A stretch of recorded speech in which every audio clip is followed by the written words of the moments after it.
Bismillahirrahmanirrahim. Assalamualaikum warahmatullahi wabarakatuh.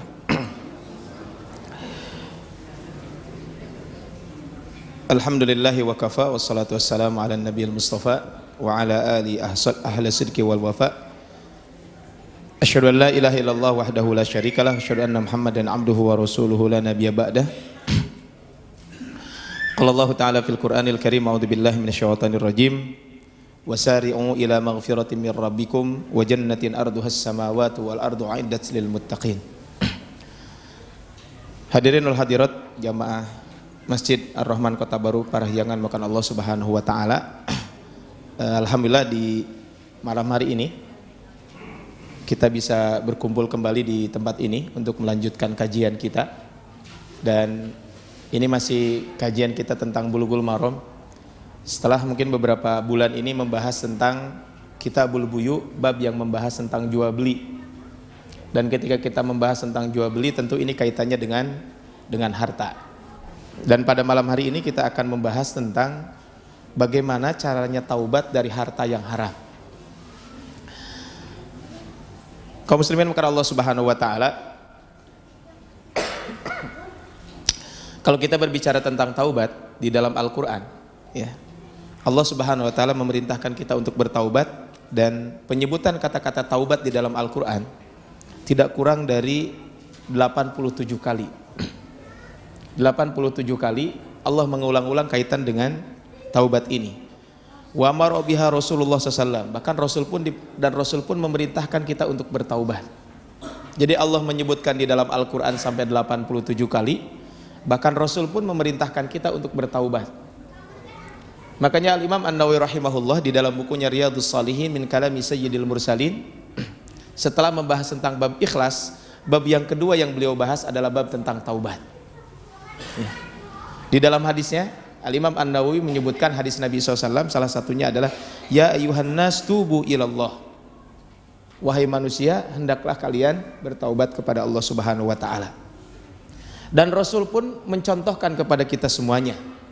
Kata Rasulullah SAW dalam hadisnya, fa inni atubu fil yaumi mi'ata marrah, saya memohon ampun, memohon maaf, bertaubat kepada Allah Subhanahu wa taala dalam sehari itu adalah 100 kali. Artinya ini kaitan dengan taubat ini adalah sangat penting buat kita semuanya dari segala hal. Bahkan ayat-ayat yang berbicara tentang taubat tadi sampai disebutkan sampai 87 kali. Pernah saya sampaikan bahwa ketika kita mengejar sesuatu, maka tergantung penting atau tidaknya yang kita kejar. Sehingga cara mengejarnya pun berbeda-beda.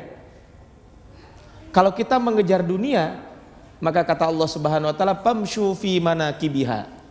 Kalau mengejar dunia maka cukup berjalan. Dalam surat Al-Mulk ayat ke-15. Ya. Allah menciptakan bumi dan bumi itu ditaklukkan untuk kita semuanya, maka kata Allah famshu fi manakibiha, cukup berjalan. Tapi kalau kaitan dengan taubat dan surga, Allah mengatakan wasari'u ila maghfiratin mir rabbikum, sabiqu ila maghfiratin mir rabbikum. Kita disuruh berlomba dan suruh mempercepat. Kenapa? Karena taubat dan surga ini adalah sangat penting buat kita semuanya. Bapak hormat Allah Subhanahu wa taala, kenapa taubat ini sangat penting buat kita? Ini konteksnya adalah taubat dari sisi apapun. Ya. Apa sih pentingnya, apa sih buahnya, apa sih manfaatnya taubat buat kita semuanya?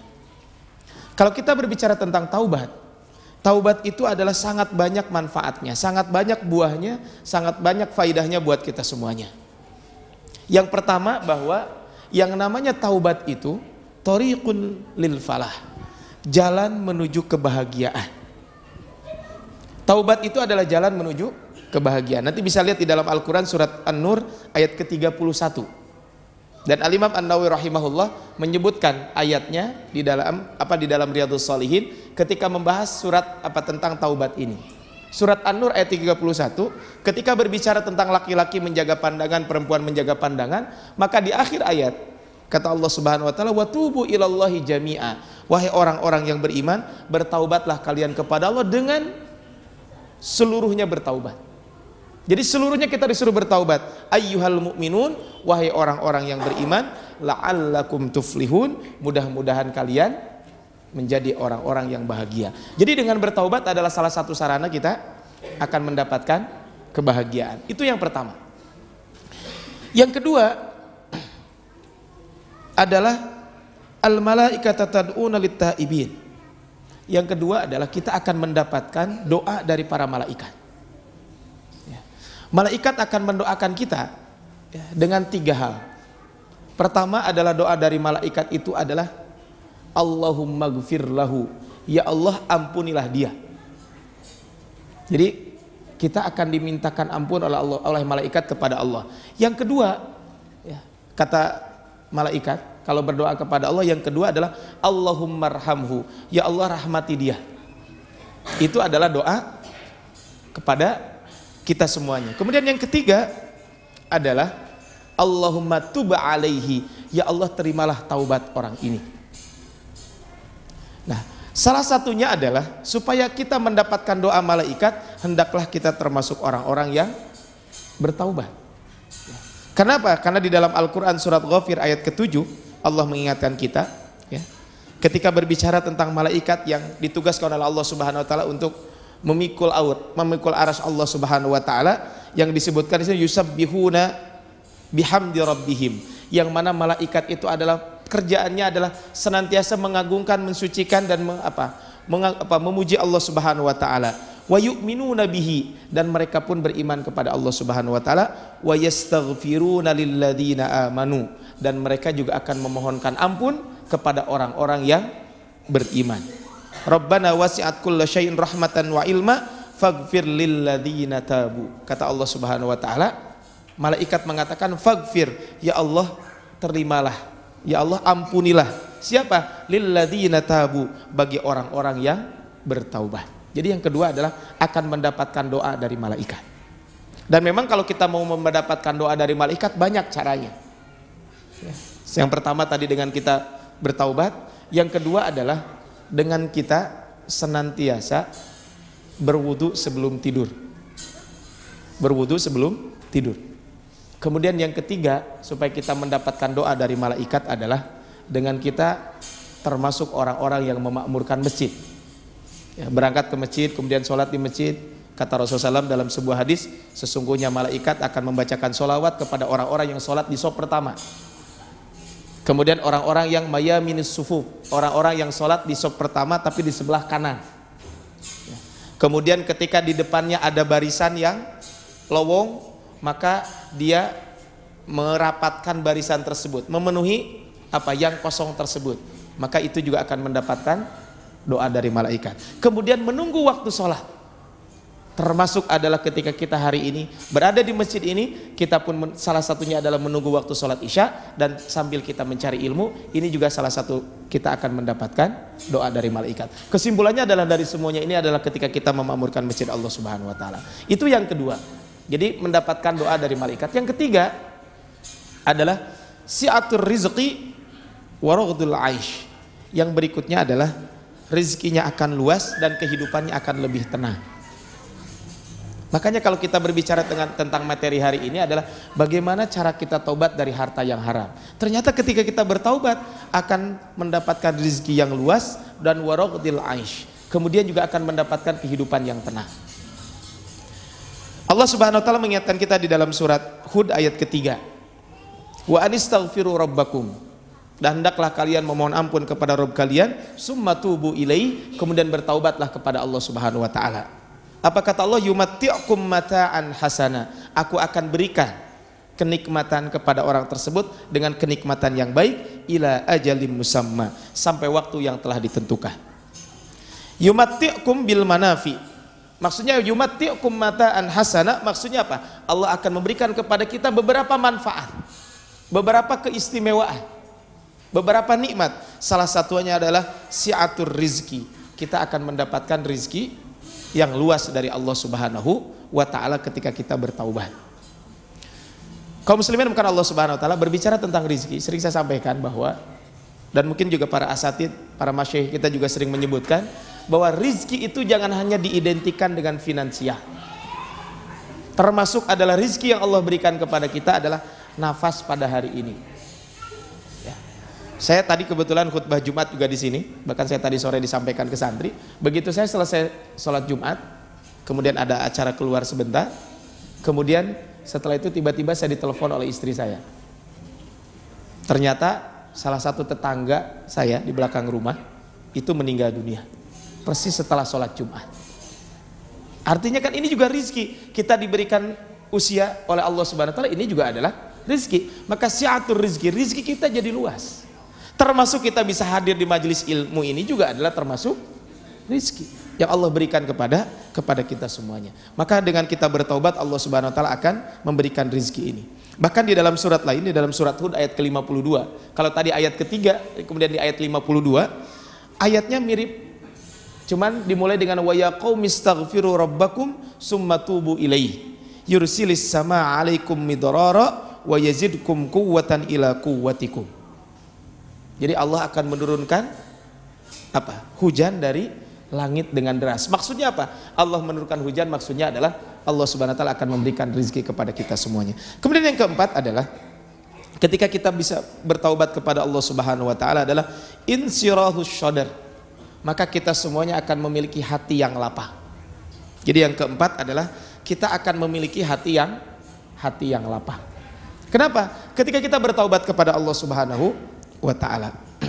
Kemudian yang kelima adalah saqlul qalbi wa taharatuhu wa wada'atuhu. Kemudian yang berikutnya adalah yang kelima, ketika kita bertaubat maka hati kita akan bersih. Hati kita akan bersih. Makanya nanti kita bahas kaitan dengan apa sih kerugiannya kita tidak segera bertaubat dari dosa. Salah satunya adalah harta haram. Salah satunya adalah bahwa hati kita akan kotor kalau kita tidak segera bertaubat. Karena Rasul menyampaikan dalam sebuah hadis, innal mu'min, ya. Hadis riwayat Imam Tirmidzi disebutkan innal mu'min, sesungguhnya seorang mukmin idza adnaba kanat nuqtatun sauda'u fi qalbihi. Kalau seorang mukmin berdosa, maka dalam hatinya itu akan ada titik atau noda hitam di hatinya. Fa in taba, kalau dia bertaubat wastaghfara dan meminta ampun, suqilat qalbuhu, maka hatinya itu akan menjadi bersih.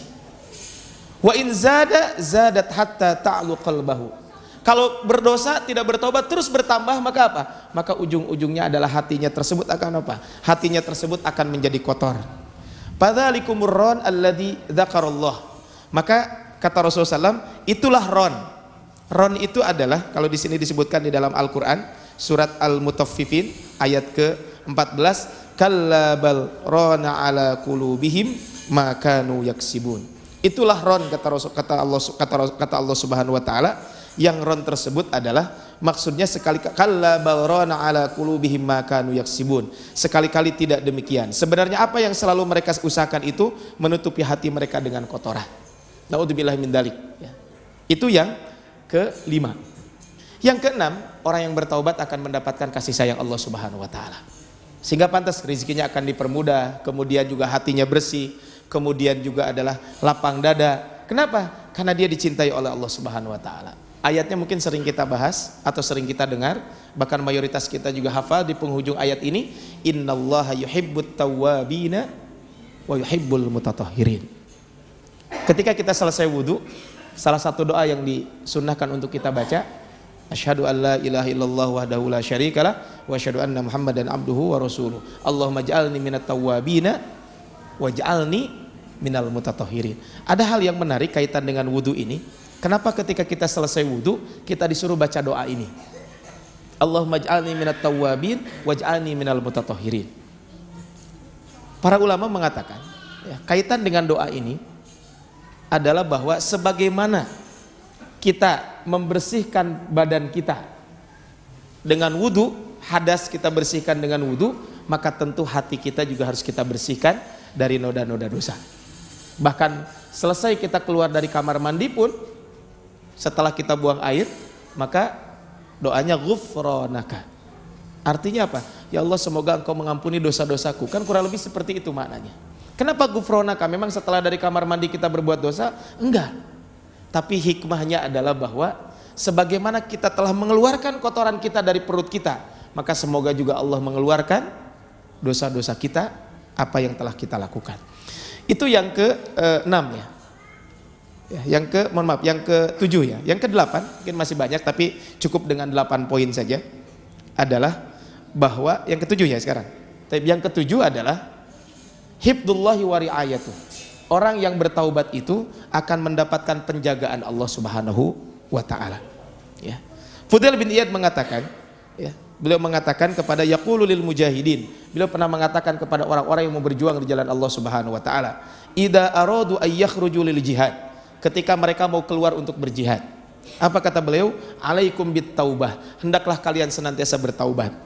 Fa innaha taruddu ankum ma la taruddu lis-suyub. Lama taruddu lis-suyub. Maksudnya apa? Maksudnya adalah kalian hendaklah bertaubat. Kenapa? Karena bisa jadi kita akan diselamatkan oleh Allah Subhanahu wa taala dari pedang itu apa? Karena taubat kita. Saya kemarin sempat dapat tauji ya, ataupun kajian. Ya. Kajiannya ada kurang lebih begini. Ketika kita melawan musuh, seandainya kita dengan musuh itu persenjataan kita sama, tetapi kita berbuat dosa, maka kita akan dikalahkan. Apalagi kalau seandainya kita berperang, kemudian musuh kita secara perlengkapan lebih canggih, tapi kita terus-menerus berbuat dosa, tentu akan lebih kalah. Sama saja perlengkapan kita bisa jadi kalah. Maka tentu adalah dengan kita memperbanyak istighfar kepada Allah Subhanahu wa taala, bertaubat kepada Allah Subhanahu wa taala. Bahkan di dalam surat yang terakhir turun, satu surat yang langsung terakhir turun kepada Rasulullah adalah surat An-Nasr.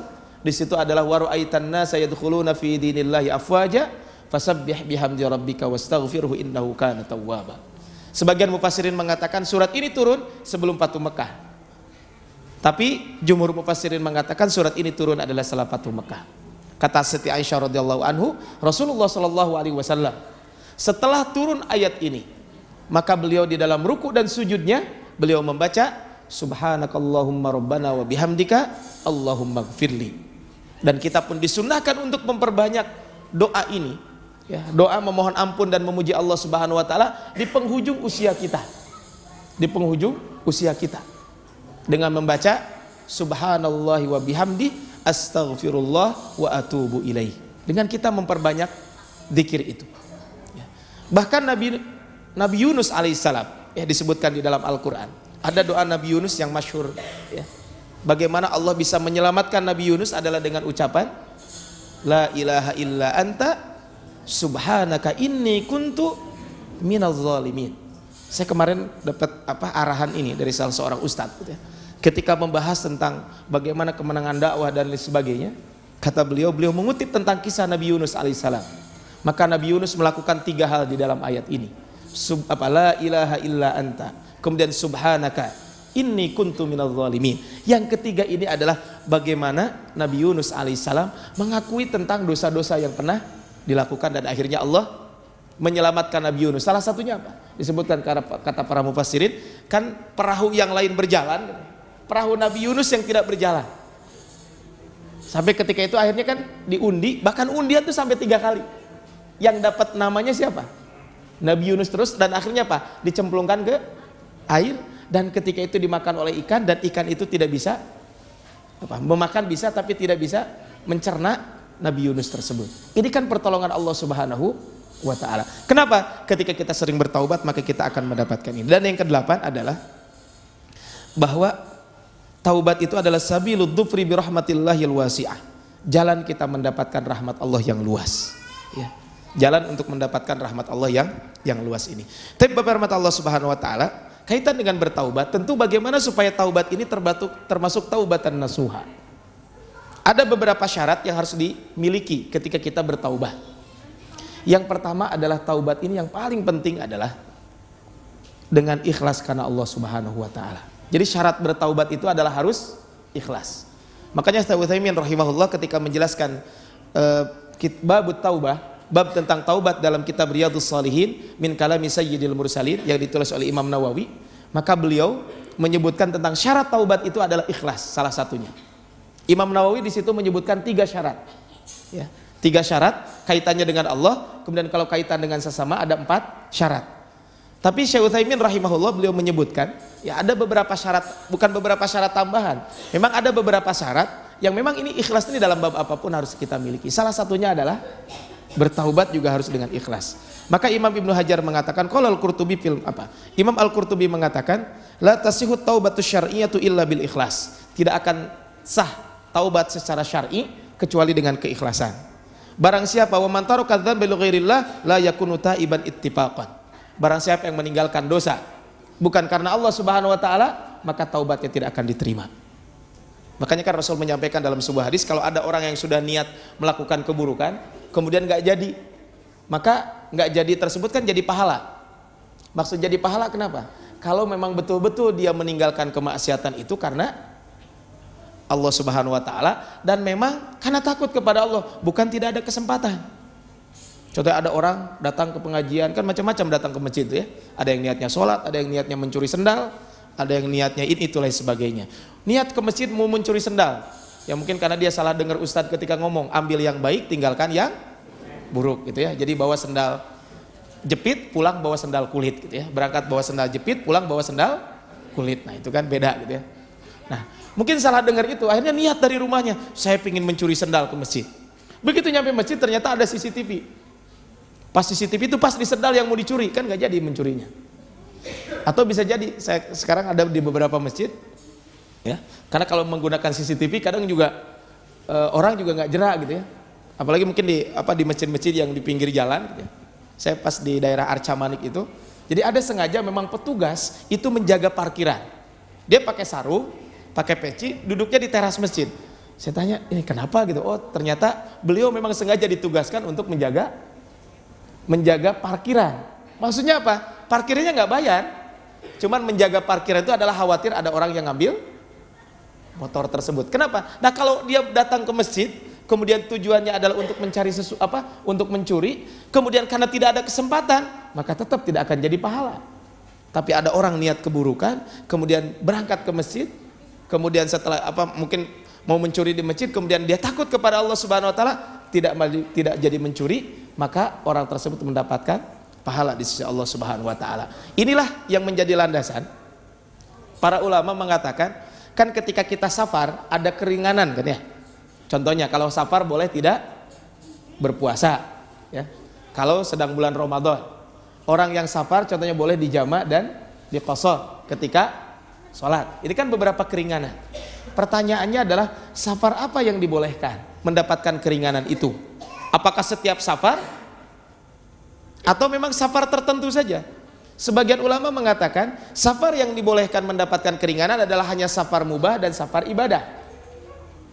Safar mubah ya pergi rekreasi contohnya. Kan aslinya rekreasi itu adalah ya boleh-boleh saja. Atau safar ibadah contohnya umroh, haji gitu. Atau mungkin silaturahmi. Nah, terus bagaimana kalau ada orang yang niat safar tapi niatnya maksiat? Niat ke Jakarta mau judi, pas di kilometer 97 adzan duhur, boleh nggak dia dikosor? Cik, pertanyaan saya cina yang lain atau ya, memang yang judi kepikiran gitu sholat di jamaah gitu.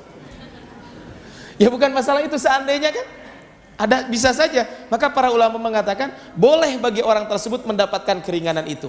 Dengan mudah-mudahan ketika dia sholat judinya nggak jadi.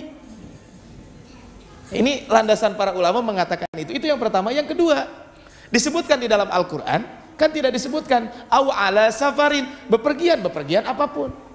Walaupun ulama yang mengatakan tidak boleh, kenapa? Karena Rasul itu yang mendapatkan keringanan. Para Rasul dan para sahabat pertama memang safar mubah, yang kedua safar yang ibadah.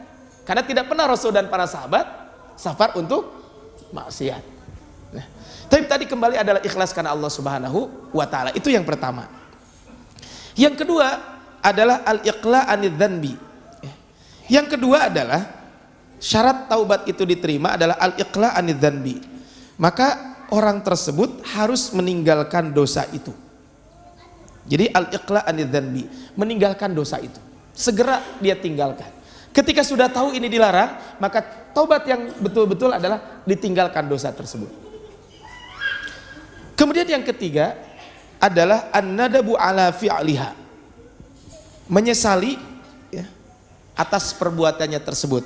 Dalam sebuah hadis ya, Rasulullah SAW menyampaikan ya, hadis riwayat Imam Ahmad dan disahihkan sanadnya oleh Ahmad Syakir, kemudian Imam Ibnu Majah juga meriwayatkan hadis itu. Disebutkan dalam hadis an-nadamu taubatun, yang namanya penyesalan itu termasuk taubat. Itu kata Rasulullah SAW. Jadi harus disertai dengan an-nadam. Makanya kata Al-Imam Al-Kalbi beliau mengatakan, Al-Imam Al-Kalbi beliau mengatakan at-taubatun nasuh an-nadabu bil qalbi. Taubat yang benar-benar itu adalah pertama menyesali dengan hati. Yang kedua al-istighfaru bil lisan. Kemudian mengucapkan istighfar dengan lisan. Yang ketiga al-iqla' anidz dzanbi. Kemudian dia meninggalkan dosa tersebut. Wal itmi'nanu alla ya'ud. Kemudian yang berikutnya adalah, ini syarat yang keempat tentunya adalah kalau ditambahkan, syarat yang keempat adalah al itmi'nanu ala alla ya'ud. Maksudnya adalah dia yang keempat adalah dia tidak mau untuk mengulangi kembali dosa tersebut. Ya. Atau dalam bahasanya sering disebutkan al-azmu ala alla ya'ud. Dia bertekad untuk tidak mengulangi dosa itu selama-lamanya. Ini adalah taubatan nasuha. Dan Imam An-Nawawi rahimahullah, ketiga hal ini disebutkan di dalam bukunya Riyadhus Shalihin min kalami sayyidil mursalin ketika beliau membahas tentang babut taubah. Bab tentang taubat. Ini kalau kaitan dengan manusia. Mohon maaf, ini kalau kaitan dengan Allah Subhanahu wa taala. Maka kalau kaitan dengan manusia, maka ada salah satu syarat taubat yang harus ditambahkan, yaitu raddul madzalim ila ahliha awit tahallul minhum. Mengembalikan, ya, syarat yang berikutnya adalah jika dosa dikaitan dengan manusia, maka syaratnya adalah, syarat yang harus dilakukan adalah raddul madzalim, maka mengembalikan kezaliman tersebut kepada orangnya. Maksud mengembalikan kezaliman apa? Contohnya begini, kalau kita berbuat dosa kepada manusia, kepada Allah cukup dengan tiga hal tadi. Tapi kalau dengan manusia, contoh kalau ada orang mencuri, maka hasil curiannya itu harus dikembalikan lagi. Maka nanti kita bahas adalah kalau mencuri kambing contohnya, kemudian kambingnya itu diternakan, yang tadinya 1 jadi 20 kambingnya. Setelah punya kambing 20 baru sadar bahwa itu tidak boleh. Apakah kambing 21 kan jadi 20 tambah 1 kan asalnya 1 jadi 20, berarti kan 19 lebihnya. Apakah yang 19 itu harus dibalikin kepada pemiliknya, atau memang jadi tetap jadi orang yang mencuri tersebut? Nanti kita bahas kaitan dengan ini. Au at-tahallul minhum, atau minta dihalalkan. Ada orang mencuri handphone contohnya, kemudian ketika handphonenya dicuri, hilang itu handphonenya, dicuri dari kubatur gitu ya. Sudah mencuri kemudian dicuri lagi sama pencuri gitu ya. Nah, kan itu resikonya harus mengganti kan. Nah, terus kalau tidak mampu gimana? Ya minta dihalalkan oleh orang yang oleh pemilik barang tersebut. Kan sekarang lagi viral di medsos gitu ya, ada yang mencuri kemudian diupload gitu ya hasil curiannya, begitu ditangkap polisi langsung menangis kan, itu mah uangnya masih ada tinggal dibalikin gitu ya. Ini masalahnya. Atau mungkin ada orang mencuri uang atau korupsi kemudian diinvestasikan. Nah, maka apa? Maka kan modalnya sepakat harus dikembalikan. Cuman kalau diinvestasikan itu adalah bertambah untung, bagaimana yang harus dilakukan oleh orang tersebut. Nah, intinya adalah yang keempat, mohon maaf, yang kelima adalah raddul madzalim. Maka kezaliman yang telah dia lakukan harus dikembalikan. Ya, ini adalah raddul madzalim. Kemudian yang keenam, ini syaratnya adalah umum buat baik itu kepada Allah ataupun kepada sesama, yaitu antakuna fi zamanit taubah. Hendaklah dia bertaubat. Itu kapan? Ketika waktunya memang dia bertaubat. Artinya di masa masih ada waktu untuk bertaubat. Waktu untuk bertaubat itu ya ada dua ya, jadi ada dua. Jadi waktu untuk bertaubat itu ada dua. Yang pertama adalah bi'atibari kulli insanin bihasabihi. Yang pertama, waktu bertaubat itu setiap orang beda-beda waktunya. Yaitu apa? Yaitu sebelum ajal itu tiba. Ya, kan setiap orang beda-beda. Ada yang sama ajalnya? Enggak, kan enggak ada yang sama. Tadi saya di santri karena kebetulan praktek tentang mengkafani dan memandikan dan mengkafani gitu ya. Nah, kemarin saya juga di dekat rumah saya sedang mengumpulkan donasi untuk membuat keranda gitu. Maka saya sampaikan, mangga bapak-bapak, ibu-ibu yang mau duluan pakai kerandanya saya juga silakan saja. Nah, pas giliran pakai keranda mah pada ya silakan aja. Yang nyumbang juga belum tentu mau pakai duluan kan? Ya kan belum tentu. Beda kalau ada nyumbang mobil gitu ya, pasti pingin nyobain kan. Wah, saya dong nyobain. Seandainya masjidnya beli mobil baru gitu ya untuk operasional, pasti kan pada pingin nyobain. Tapi kalau keranda, ada yang pingin nyobain? Nggak ada. Nah, maksudnya apa? Jadi setiap orang kan ajalnya masing-masing. Maka apa? Setiap orang maka apa? Maka ajalnya itu bi'atibari kulli insani bihasabi. Setiap orang sebelum apa? Sebelum ajal itu tiba. Dalam hadis disebutkan, innallaha azza wa jalla yaqbalu taubatal abdi ma lam yughargir. Allah itu akan menerima taubat seorang hamba selama apa? Ma lam yughargir, sebelum sampai di tenggorokan. Artinya sebelum sakaratul maut Allah akan menerima taubat itu. Nah, kemudian berikutnya adalah yang poin kan tadi poin pertama, poin yang kedua adalah lil waqtil ladzi la tuqbalu indahu taubah wa wali jami'il khalq. Kalau yang kedua ini adalah bagi setiap makhluk yang ada. Yaitu kapan? Sebelum matahari terbit dari barat. Ya, sebelum matahari terbit dari barat. Kan kalau matahari sekarang terbit dari timur, tenggelam di barat. Nanti ada satu waktu matahari itu akan terbit di barat. Disebutkan kata Rasulullah dalam hadis ini, innallaha ta'ala yabsutu yadahu bil-laili yatuba musi'an nahar. Allah Subhanahu wa taala akan senantiasa melapangkan tangannya, membukakan tangannya di malam hari untuk menerima taubat orang-orang yang berlaku dosa di siang hari.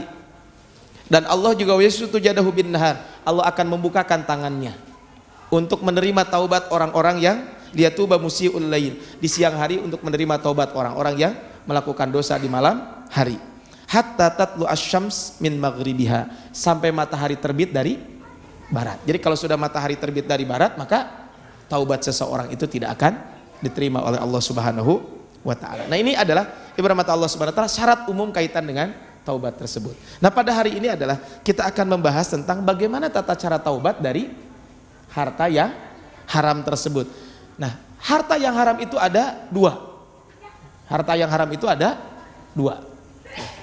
Yang pertama adalah memang haram jenisnya. Haram jenisnya. Contohnya apa yang haram jenisnya? Babi, ya, anjing gitu ya. Kemudian khomer, itu kan jelas. Itu najis. Dan itu haram jelas. Bagaimana kalau kita tentang barang yang haram seperti itu? Maka tentu ini adalah kalau kita sudah mengetahui maka tidak boleh dihadiahkan, tidak boleh diapa-apain, makanya barang itu harus segera dibuang. Dan itu tidak boleh ya. Contohnya apa? Kan babi itu haram. Kalau diperjualbelikan jadi halal? Enggak. Tetap aja gitu ya. Babi itu tetap haram. Anjing itu ya tetap diharamkan. Mau dihadiahkan, mau diapapun tetap anjing itu jadi haram. Makanya kemarin ketika kita pembahasan tentang jual beli, salah satu jual beli yang terlarang adalah jual beli anjing. Kemudian yang kedua adalah ini yang pembahasan adalah sesungguhnya pembahasan ini adalah pada bab ini adalah ini tentang pembahasan ini adalah harta yang haram tapi bukan jenisnya tapi cara mendapatkannya. Cara mendapatkan harta yang haram tersebut. Jadi cara mendapatkannya. Nah, cara mendapatkan harta yang haram itu juga ada dua. Ada dua kalau kita bagi lagi. Yang pertama adalah cara mendapatkannya tidak ridho sama ridho. Jadi transaksinya itu adalah untuk mendapatkan harta itu tidak ridho sama ridho. Maka itu juga jelas. Itu apa? Contohnya mencuri. Hari mencuri ridho sama ridho nggak? Enggak. Di mana-mana mencuri mah tidak ridho sama ridho. Atau mungkin judi. Kalau judi mah ridho sama ridho ya. Tapi kalau judi mah ridho sama ridho, bukan judi. Contohnya cara mendapatkan dengan cara yang tidak saling ridho itu apa? Pertama, contohnya mencuri. Yang kedua, contohnya menipu, betul. Menipu atau korupsi. Ada gitu korupsi ridho sama ridho? Nggak ada. Korupsi itu tidak ada ridho sama ridho. Ya. Namanya korupsi itu tidak ridho sama ridho. Nah, ini kan cara mendapatkan harta yang haram, tapi tidak ridho sama ridho. Nah, kalau kita bahas lagi ada dua lagi kaitan dengan bab ini. Yaitu apa? Yang pertama bagaimana cara bertaubatnya? Tentu cara bertaubatnya adalah dengan mengembalikan harta tersebut. Cuman masalahnya cara mengembalikan itu pertama tahu orangnya. Maksudnya gini, saya kalau mengembalikan begini. Mengembalikan itu tahu orangnya. Yang kedua orangnya tidak tahu. Contohnya begini. Kalau ada orang yang menipu. Kemudian orang yang menipu kan tahu orangnya, maka tentu harus dikembalikan kepada orang tersebut. Kalau tidak tahu, bagaimana caranya? Nah, sekarang kita bahas dulu adalah harta haram dari hasil muamalat yang tidak ridho sama ridho, tapi diketahui keberadaan rekan transaksinya tersebut. Ya. Contohnya seseorang yang mencuri, ya. Seseorang yang mencuri, tahu orang yang dicurinya itu tetangganya contohnya, maka yang harus dilakukan apa? Harta tersebut harus dikembalikan. Ya. Harta tersebut harus dikembalikan. Jelas ini mah hartanya adalah harus kita kembalikan. Kalau seandainya harta itu hilang, maka dia harus mengganti. Kalau seandainya harta itu hilang, harus mengganti atau meminta dihalalkan kepada orang tersebut. Nah, itu kalau tidak terjadi perubahan, kelebihan. Kalau kekurangan jelas. Contohnya handphone kan yang tadinya harga sekian, ya balikin lagi handphonenya kalau belum ada kerusakan. Kalau ada kerusakan dia harus mengganti atau minta dihalalkan. Nah, ini yang jadi masalah adalah jika terjadi perubahan pada harga barang tersebut dan perubahannya penambahan. Contohnya kambing, nanti yang kambing, ada orang mencuri kambing satu, kemudian kambingnya jadi beranak pinak jadi 4 contohnya. Berarti kan ada kelebihan 3. Atau uang diinvestasikan, maka bagaimana caranya dia bertaubat, apakah harus dikembalikan atau tidak? Maka mungkin karena sudah adzan Isya, kita pending sejenak. Nanti setelah sholat Isya kita lanjutkan kembali kajian tentang bagaimana cara bertaubat dari harta yang muamalat yang ridho, yang tidak saling ridho, tetapi pemilik hartanya tahu siapa pemilik harta tersebut. Kemudian nanti kita bahas juga adalah bagaimana kalau seandainya pemilik hartanya tidak kita ketahui. Tapi kita ulangi kembali tadi bahwa secara garis besar bahwa harta yang haram cara mendapatkannya itu ada 2. Pertama, harta haram yang didapatkan dari muamalat yang dilakukan tanpa saling ridho, ya, tanpa saling ridho. Kemudian yang kedua adalah harta haram yang didapatkan dari muamalat yang didasarkan atas saling ridho. Nah, bagaimana kita caranya bertaubat dari kedua harta ini? Yang pertama adalah cara bertaubat dari harta haram dari muamalat yang dilakukan tanpa saling ridho. Maka tentu caranya adalah dengan mengembalikan barang atau uang kepada pemiliknya. Jadi dikembalikan barang dan uang tersebut atau apapun yang diambil tersebut kepada pemiliknya. Karena Rasul mengatakan dalam sebuah hadis, alal yaddi ma akhadat hatta tuaddiya. Tangan yang mengambil barang orang dengan cara yang tidak diridhoinya wajib menanggung barang tersebut hingga dikembalikan kepada pemiliknya. Bahkan dalam hadis lain Rasul juga menyampaikan, man kanat lahu madlamatun li akhihi min ardihi aw syai'in. Siapa saja yang menzalimi kehormatan atau harta saudaranya, falyatahallalhu minhul yaum, maka hendaklah mereka meminta dihalalkan pada hari ini. Maksud minta dihalalkan adalah pertama dengan dikembalikan, ya, apa yang dia ambil tersebut, atau minta dihalalkan dengan minta dibebaskan. Qabla an la yakuna dinarun wala dirham, sebelum tiba masa yang mana di situ tidak akan bermanfaat lagi yang namanya dinar dan dirham tersebut. Artinya sebelum ajal tiba, sebelum hari kiamat tiba. In kana lahu amalun salihin ukhidha minhu biqadri madlamatihi. Karena nanti di hari kiamat ketika ada orang punya kezaliman kemudian dia tidak diselesaikan di dunia, maka kelak di hari kiamat akan diambil dari amal solehnya jika dia memiliki amal soleh. Wa illam takun lahu hasanat ukhidha min sayyiati sahibihi fahumila alaihi. Kalau dia tidak punya amal soleh, maka keburukan ataupun dosa yang dimiliki oleh orang yang kita ambil haknya tersebut akan diberikan kepada orang yang mengambil hak orang lain tersebut. Jadi kalau kita bertaubat dari harta haram dari hasil muamalat yang tidak saling ridho adalah dengan cara kita dikembalikan harta tersebut. Cuman masalahnya adalah kadang yang pertama adalah kita tahu keberadaan orang tersebut. Contohnya si A mencuri kepada si B, tahu si B tersebut. Atau si B-nya sudah tidak ada. Si A mencuri kepada si B, si B-nya sudah tidak ada, ahli warisnya masih ada. Maka berikan kepada ahli waris. Nah, ini kemudian yang pertama. Yang kedua, bisa jadi orang yang dizoliminya tersebut tidak ketahuan di mana. Ahli warisnya pun tidak tahu. Nah, bagaimana cara bertaubatnya? Yang pertama adalah harta hasil muamalat yang tidak saling ridho dan diketahui keberadaan rekan transaksinya, maka tentu barang tersebut adalah harus dikembalikan. Jadi barang tersebut adalah harus dikembalikan. Jika barang atau uang tersebut hilang, maka tentu dia harus menggantinya. Kalau enggak, maka kalaupun dia tidak mengganti, maka minta dibebaskan dari orang tersebut. Nah masalahnya adalah ini kalau hilang atau masih ada, kan harus diganti. Ini masalahnya adalah jika terjadi perubahan pada barang tersebut dan perubahannya bertambah. Jika contohnya tadi saya contohkan, seseorang mencuri kambing, bukan berarti mengajarkan mencuri kambing ya. Dia mencuri kambing. Kemudian ketika selesai mencuri tersebut, kambing itu diternakan jadi 4. Berarti kan ada kelebihan 3 ya. Maka ketika itu apa yang harus dilakukan? Atau dia mencuri uang, kemudian uang tersebut diinvestasikan, atau dia korupsi kemudian diinvestasikan dan dapat keuntungan. Apa yang harus dilakukan?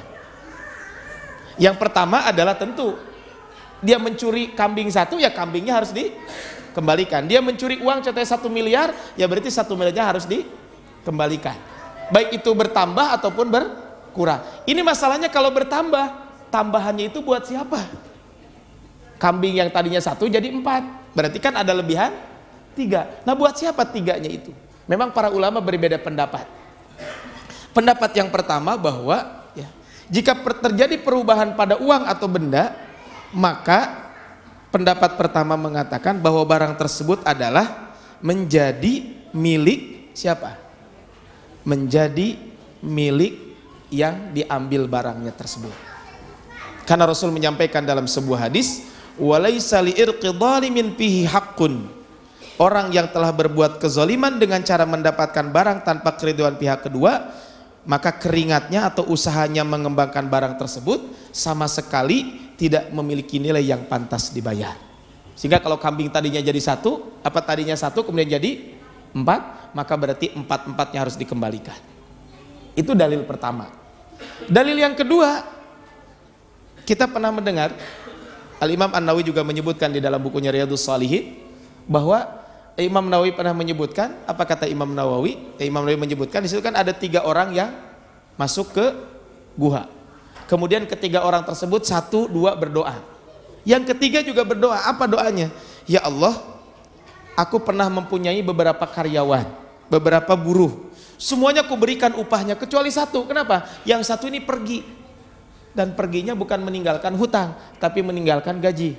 Kan kalau sekarang mah banyak kan gitu ya, pergi meninggalkan hutang gitu. Kalau ini meninggalkan gaji, jadi gajinya belum dibayar dia sudah pergi duluan. Sampai bingung majikannya ini mau dikemanakan. Akhirnya orang tersebut, si barangnya tersebut diinvestasikan lah mungkin bahasa kitanya. Kemudian sedang beberapa lama, sudah sekian lama orang tersebut datang. Kemudian dia mengatakan, wahai hamba Allah, berikanlah upahku dulu yang dulu belum sempat aku ambil. Maka apa kata orang tersebut? Aku mengatakan, dalam hadis ini disebutkan bahwa apa? Seluruh yang kau lihat di sana itu adalah milik engkau semuanya. Kemudian kata orang ini yang pegawai mantan buruhnya tersebut, mantan pegawai tersebut mengatakan, udah kamu jangan bercanda, mungkin bahasa kitanya. Udah jangan mempermainkan saya. Enggak, saya serius. Saya nggak main-main, itu punya kamu semuanya. Dan akhirnya orang tersebut diambil semuanya, nggak disisain satupun. Jadi begitu awalnya canda dan sebagainya, begitu sudah dikasih tahu benar-benar, diambil semuanya.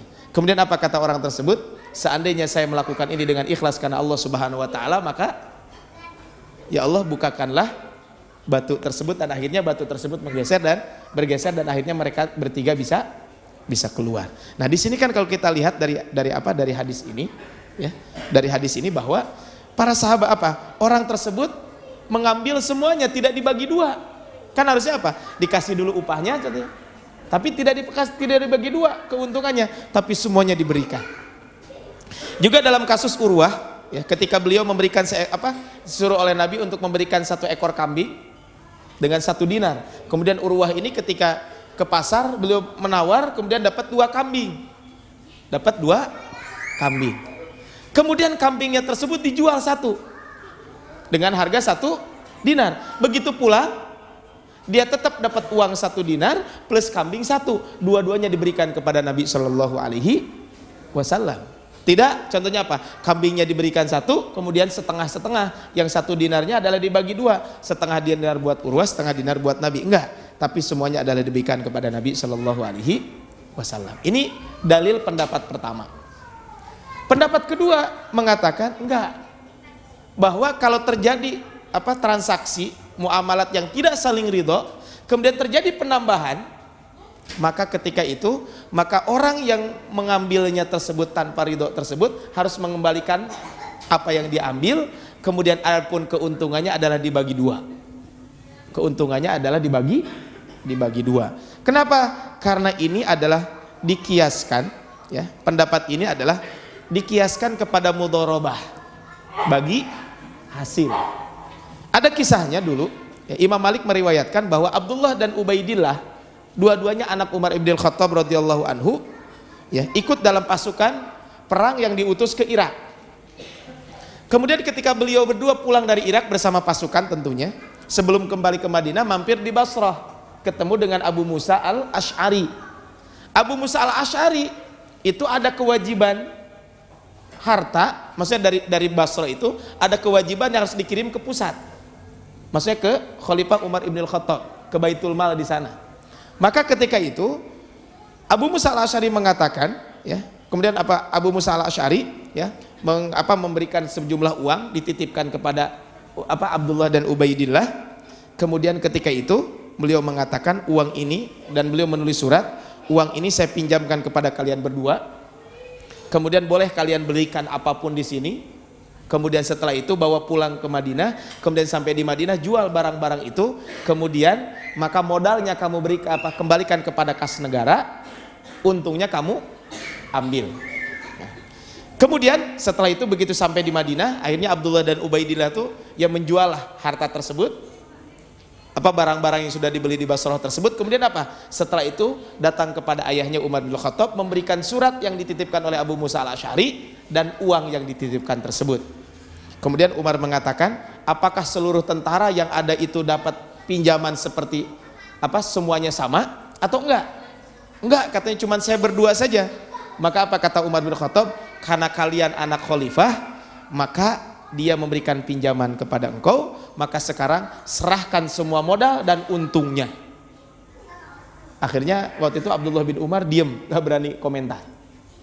Inilah subhanallah ketegasan seorang Umar ibn Khattab walaupun kepada anaknya. Jadi tidak ada istilah nepotisme dan sebagainya. Saya pernah sampaikan di salah satu masjid tentang khutbah Jumat, bagaimana supaya tempat itu aman. Maka ada beberapa harus dilakukan. Salah satunya adalah tegakkan keadilan seadil-adilnya. Insya Allah akan aman. Kalau keadilan itu ada, pasti negeri ini pasti sebuah negeri tersebut akan makmur. Jadi kalau adil pasti makmur. Kalau tidak adil biasanya sulit untuk keamanan itu ada. Sampai pernah satu hari Umar ibn Khattab itu sedang tertidur di bawah pohon, datang utusan raja dari negara mana. Kemudian ditanya, mana khalifah kalian? Itu khalifah saya sedang tidur di bawah pohon. Hah? Kok bisa? Katanya, khalifah kamu bisa tidur di bawah pohon? Pimpinan saya boro-boro bisa tidur di bawah pohon. Pasti dia dikawal kemana-mana. Kemudian akhirnya setelah dia melihat, kemudian dia ketemu dengan Umar. Apa yang dikatakan? Hakamta fa'adalta. Wahai Umar, kamu telah melakukan hukuman, kamu telah menegakkan keputusan, kamu telah menegakkan keadilan seadil-adilnya. Jadi semua aturan itu kamu tegakkan dengan adil. Sehingga kata beliau, nimta fa'aminta, sehingga kamu tidur dan ketika tidur kamu merasa aman. Ini adalah ketika keadilan itu ditegakkan seadil-adilnya, pasti akan aman. Tapi kalau keadilan tidak ditegakkan secara adil, tentu ini juga akan berat. Makanya sampai Rasul mengatakan, seandainya Fatimah yang mencuri, sayalah yang akan memotong kedua tangan Fatimah tersebut. Nah, tapi tadi kembali setelah itu Abdullah bin Umar terdiam. Nah, waktu itu Ubaidillah berbicara. Ini statusnya bukan sebagai anak, tapi beliau sebagai masyarakat. Beliau mengatakan, ya Amirul Mukminin, tidak pantas engkau lakukan itu. Kenapa tidak pantas? Karena jika perniagaan rugi, siapa yang ganti? Ya saya ganti kan. Kalau rugi perdagangan itu, saya yang ganti. Kalau hilang, saya yang ganti. Nah sekarang kalau untung, masa giliran untung kamu ambil, sedangkan kalau rugi saya harus ganti. Maka ketika itu, maka salah seorang yang hadir di majelis tersebut mengatakan, wahai Amirul Mukminin, buatlah akad menjadi mudharabah. Buatlah akad menjadi mudharabah. Sehingga ketika itu Umar menyetujui, maka modal tetap diambil, kemudian keuntungannya dibagi dua. Atas asar inilah dapat diambil hukum bahwa keuntungan dari usaha yang modalnya berasal dari harta yang harta milik orang lain merupakan milik bersama antara pemilik modal yang sah dan pengembang modal dengan keberadaan modalnya di tangan yang tidak sah. Kan tadi tidak izin dulu kan kepada Umar bin Khattab. Tapi ternyata akhirnya apa? Akhirnya dibagi dua. Tapi bukan berarti pendapat yang kedua ini kalau begitu mas saya nggak punya modal mau kue heula gitu ya. Bukan itu juga gitu ya. Korupsi weh heula, nanti setelah korupsi sugan untung. Ya kalau untung, kalau buntung kan rugi kan. Udah mah ketahuan dan sebagainya. Tidak boleh, kenapa? Karena ini maksudnya adalah seandainya ada orang yang pernah melakukan dulu karena ketidaktahuan, sekarang bertaubat, apa yang harus dilakukan? Ini pembahasannya adalah ke situ. Nah ini kalau orangnya ketahuan. Ini sekarang masalahnya kalau orangnya nggak ketahuan. Dan ini juga bisa jadi kaitan dengan hutang pihutang. Kan mungkin bisa jadi dulu ada di sekolah anu darmajinya. Pada ketawa, jangan-jangan pengalaman. Enggak lah, di sini mah enggak ada. Cuman kan ayat istilah dulu ada darmaji, ada dahroma gitu nya. Kalau darmaji makan 5 ngaku hiji. Kalau dahroma mah makan banyak tapi ngakunya cuma 5. Lah lebih rugian mana gitu ya. Ya pokoknya mah intinya makan bisa jadi kan seperti itu. Ini masalahnya dulu di SMA gitu ya. Kemudian ada yang nanya kemarin, Ustaz saya dulu kayaknya kan namanya dulu ketika sekolah gitu ya. Apalagi yang ibu yang perempuan gitu ya. Kan makan di mana kan suka BM ya, bayar masing-masing. Pas giliran kurang, injem melalah 1.000, injem melalah 2.000 gitu ya. Ini teh bingung saya teh, dulu teh pernah punya hutang atau enggak gitu. Atau dulu punya hutang tapi kemana orangnya gitu. Nah, ini kan kalau bab hutang. Ini bagaimana kalau seandainya tadi hasil muamalah tidak saling ridho dan tidak diketahui keberadaan orangnya. Apa yang harus dilakukan? Tentu kita berusaha semaksimal mungkin untuk mencari dulu. Kalau sudah mentok tidak ketemu, maka yang harus kita lakukan adalah untuk menyempurnakan taubat kita dari harta yang haram itu adalah hendaklah kita mensedekahkan uang atau barang yang mungkin pernah diambil dari sebagainya tersebut adalah kepada fakir miskin ya, atau untuk pembangunan fasilitas umum atau untuk kemaslahatan yang lainnya, dengan syarat bahwa sodakoh itu diniatkan atas nama orang tersebut ya, diniatkan atas nama orang tersebut. Dan jika orang tersebut nanti datang, kita siap untuk menggantinya dan nanti tinggal dirubah saja niatnya, yang tadi sodakoh atas nama dia jadi atas nama kita. Ini pernah terjadi. Abdullah bin Mas'ud pernah satu hari beliau membeli seorang budak. Kemudian ketika membeli seorang budak, maka beliau masuk ke rumah dulu, kemudian menimbang uang emasnya untuk membeli budak tersebut, menimbang dinarnya tersebut. Pada saat Abdullah bin Mas'ud keluar, kemudian ternyata yang jualnya hilang, entah kemana pergi.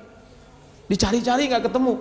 Mungkin kalau di Mekah mah pas sedang umroh atau haji kan ada yang jualan di pinggir jalan, khomsa real, 5 real, kemudian ada polisi kan kabur gitu ya. Nah, kan mungkin juga terjadi gitu ya. Wah bingung ini kemanain gitu. Kalau ini enggak, memang orangnya datang kemudian pas mau dibayar hilang kemana gitu. Kemudian Abdullah bin Mas'ud mencari-cari dan akhirnya tidak ketemu. Maka ketika itu Abdullah bin Mas'ud, uang tersebut beliau diserahkan, disodakohkan dengan mengatakan Allahumma an fulan, ya Allah sedekahi di atas nama si fulan. Fa in ata fulanan fali wa alayya. Kalau seandainya fulan itu datang, maka saya siap menggantinya dan sodakoh ini adalah jadi atas nama saya. Jadi termasuk adalah kalau ada kaitan hutang, pihutang yang memang kita nggak tahu mau bayar tapi orangnya entah kemana, maka cara bertaubatnya adalah seperti itu. Sehingga Imam Ibnu Qayyim juga meriwayatkan di masa Khalifah Muawiyah, salah seorang pasukan ikut berjihad, kemudian menyembunyikan harta rampasan perang sebelum dibagikan. Jadi harta rampasan perangnya disumputkeun heula. Kemudian setelah harta rampasan perang itu disembunyikan, dan akhirnya apa? Akhirnya di kemudian hari dia bertaubat. Ketika dia bertaubat, datang kepada pimpinan pasukan. Saya dulu pernah mencuri harta rampasan perang. Jadi sebelum dibagikan diambil dulu. Maka orang tersebut mengatakan, maka ini bagaimana? Ini saya kembalikan. Apa kata pimpinan pasukan tersebut? Saya nggak mau nerima. Kenapa? Karena mujahidnya, orang yang berperangnya entah di mana sekarang. Karena mungkin kalau sekarang kan habis berperang gitu kan ada grup WA gitu ya. Zaman dulu kan nggak ada grup WA gitu ya. Sekarang kan harus kepanitiaan habis apa kan ada grupnya gitu ya. Ada grupnya. Kalau dulu kan nggak ada grupnya, entah kemana hilang aja. Maka kata pimpinan pasukan, saya tidak mau menerima. Kemudian akhirnya apa? Pimpinan pasukan menolak untuk menerimanya karena pasukan telah berpencar. Lalu orang itu datang kepada Hajjaj bin Asy-Sya'ir. Maka Hajjaj mengatakan, sesungguhnya Allah telah tahu nama-nama siapa yang perang itu. Maka sekarang adalah lakukan oleh kamu, ambil 1/5 untuk Bani Hashim, ambil 1/5 untuk fakir miskin dan anak yatim, kemudian sisanya kamu sedekahkan atas nama para tentara yang ikut, niscaya Allah akan menyampaikan kepada mereka pahalanya. Nah, ini adalah yang dilakukan oleh oleh orang yang berjuang tersebut. Ini adalah cara yang kedua, yaitu ketika harta tersebut pemiliknya tidak diketahui. Ini adalah ketika muamalat yang tidak saling ridho. Sekarang bagaimana kalau muamalat yang dilakukan tapi saling ridho? Gimana cara bertaubatnya? Ini kan poin yang kedua. Poin yang kedua juga ada 2 poin lagi. Ya. Yang pertama adalah dia melakukan itu tidak tahu bahwa muamalat itu dilakukan dengan cara yang haram.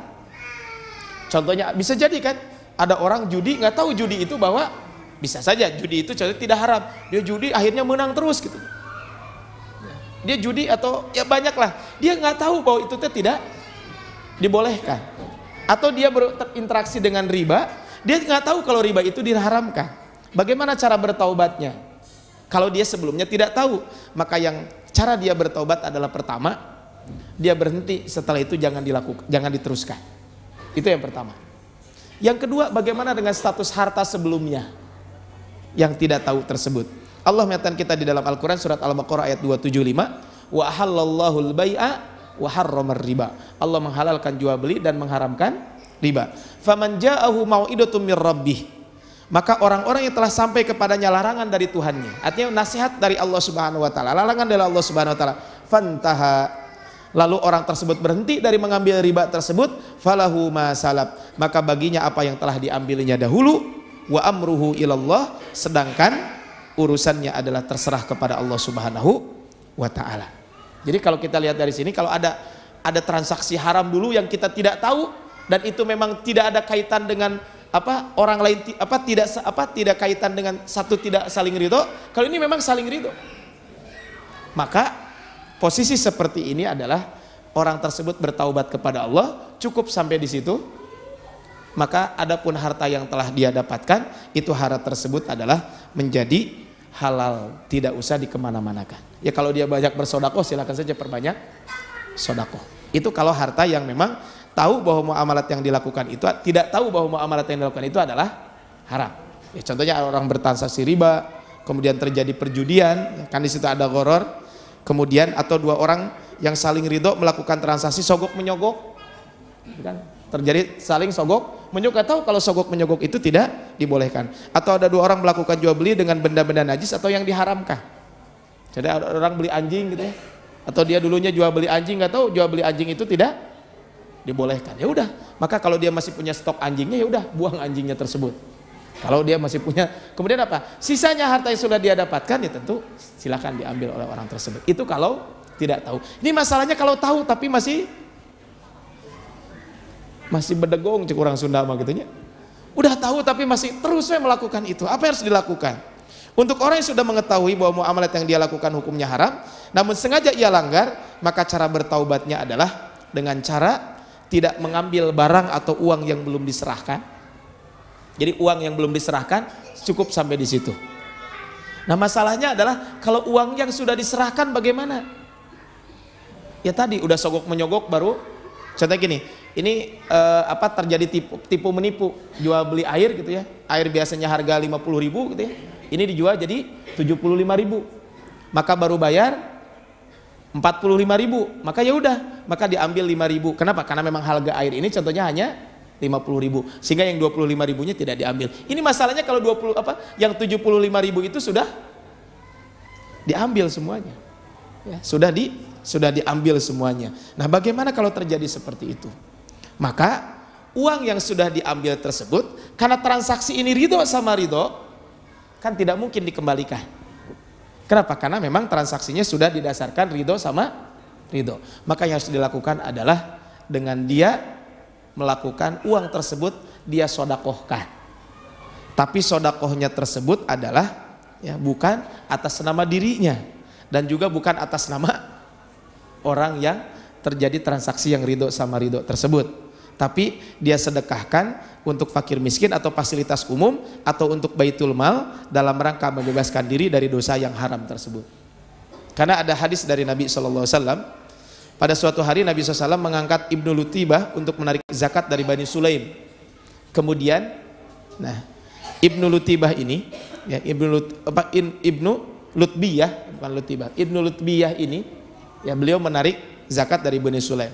Kemudian ketika menarik zakat dari Bani Sulaim, dia mendapatkan dua, satu zakat, yang kedua hadiah. Satu zakat, yang kedua hadiah. Maka ini adalah bayaran zakat saya, yang ini adalah bayaran ini adalah hadiah buat kamu.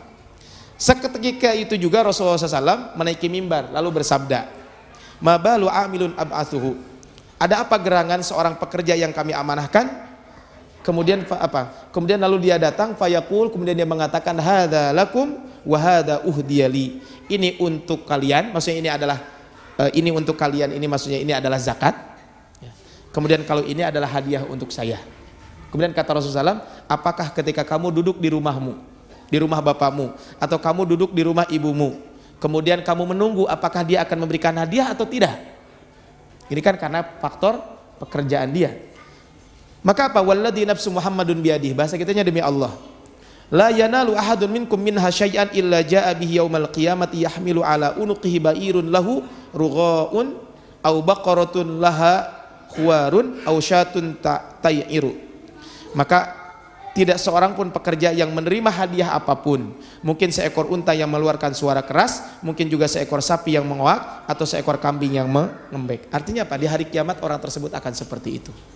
Lalu Nabi SAW mengangkat tinggi kedua tangannya hingga lengan jubahnya turun dan kelihatan kilauan pangkal lengannya. Kemudian Rasulullah mengatakan, Allahumma hal ballagtu, bukankah aku telah menyampaikan kaitan dengan ini?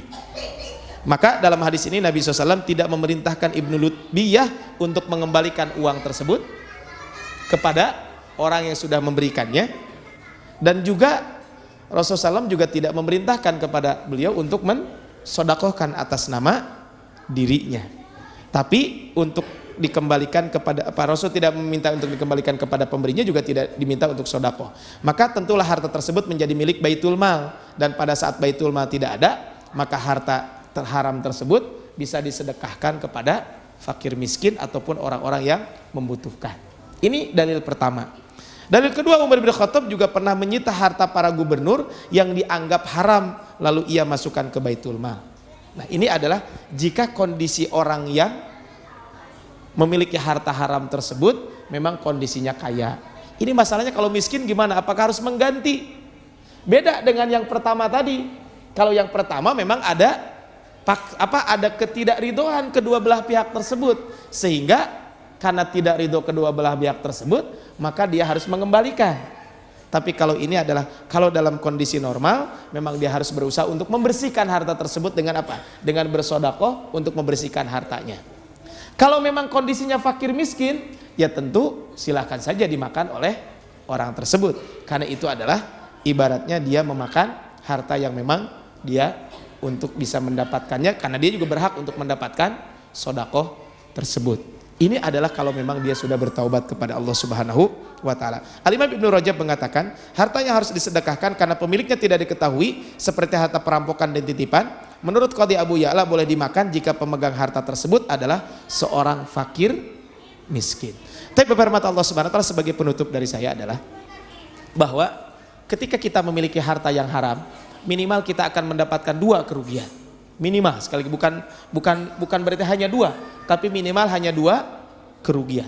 Yang pertama adalah orang tersebut akan dibakar di dalam api neraka, karena Rasul menyampaikan dalam sebuah hadis, tidaklah sebuah daging, ya, daging tersebut adalah tumbuh dari harta yang haram, fannaru aula, maka neraka sangat layak buat orang tersebut.